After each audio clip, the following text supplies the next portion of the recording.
বনদস্যুরা বনের গাছ কেটে কাঠ তৈরি করে চোরাই পথে বিক্রি করার সময় বুধবার রাতে বিশালগড় চন্দ্রনগর টিলা এলাকার পরিত্যক্ত জায়গা থেকে 20 ফুট চোরাই কাঠ উদ্ধার করেন বন দপ্তরের কর্মীরা।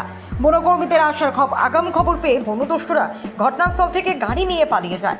পরবর্তী সময়ে অবৈধ চোরাই কাঠগুলি উদ্ধার করে চড়িলাম বন দপ্তর অফিসে নিয়ে আসেন বনকর্মীরা। এদিনের এই অভিযানে ছিলেন জম্পুই জেলা forest protection unit incharge Tapas Debnath সহ বনকর্মীরা।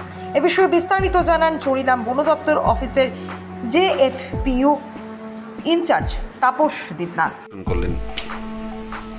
কালকে রাত্র অ্যাপ্রক্স অ্যারাউন্ড 12:40 দিকে আমার কাছে একটা খবর আছে, ইনফরমেশন আছে যে সইমা সেগুনে নারদা টিলা একটা মাঠের মধ্যে কবর ফেলা যাওয়ার একটু আগে আর কি, মাঠের মধ্যে জঙ্গলের মধ্যে রাখা আছে প্রায় 15-20 ফুট মাল হইব।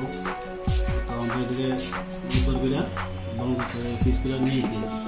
তার সাথে কারোর পাওয়া গেছে জড়িত এমন কারণে? না, এমন কারোর পাওয়া গেছে না, কারণ রাখাই না আসতো মানে একটা জায়গার মধ্যে লোককে আসলো না।